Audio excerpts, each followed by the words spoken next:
Saya tidak tahu apa yang sebenarnya yang persisnya terjadi ya, dan dari mana kesimpulan itu bisa didapatkan gitu. Karena kalau kalau untuk membentuk suatu perkumpulan untuk mengemukakan pendapat, untuk seperti kita membuat lembaga riset, saya pikir itu kan bisa dan mestinya bisa dilakukan ya di dalam sebuah lembaga pendidikan ya. Mungkin ya kembali lagi gitu, kebanyakan kita memang agak kurang gitu menyediakan waktu, menyediakan kemampuan kita untuk mau memahami ini secara rileks gitu, dan tidak serta-merta membawanya hanya ke area moral hanya karena kita kurang mau mendiskusikannya gitu ya.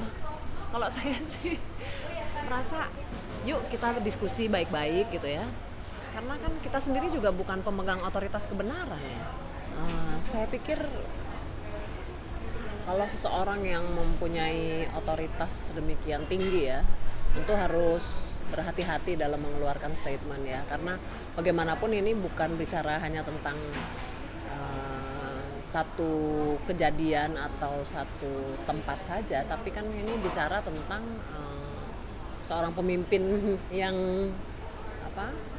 mempunyai jabatan tinggi ya di negara ini, dan setiap kelompok mempunyai hak untuk menyatakan pendapat, mendapatkan informasi, atau misalnya juga mendapatkan pendampingan gitu. Saya pikir juga terlalu gegabah ya kalau kita sedikit-sedikit mengatasnamakan moral begitu ya, karena marilah kita lihat ini secara lebih bijaksana gitu. Barangkali justru secara lebih ilmiah gitu ya, karena kita bicara di tataran akademisi juga ya. Dan ketidaknyamanan itu membuat kita jadi mudah berprasangka gitu.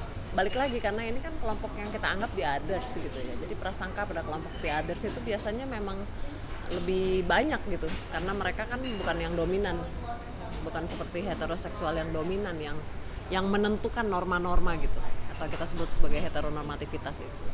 Padahal sekarang kita jadi tahu nih dengan adanya kayak gini-gini, ternyata kita nih memang kurang sekali wadah ya untuk membicarakan diskursus-diskursus atau wacana-wacana ini. Karena bagaimanapun ini nih hanya bisa dimengerti kalau kita cukup paham tentang tubuh, tentang orientasi seksual, tentang ketertarikan, erotisme dan sebagainya, yang sebaiknya memang perlahan-lahan didiskusikan secara secara wajar, secara rileks gitu, sehingga keberbedaan itu kita juga dengan mudah bisa menanggapinya dengan dengan apa adanya gitu, bahwa memang segala sesuatu ini memang diciptakannya ada perbedaannya, nggak sama gitu.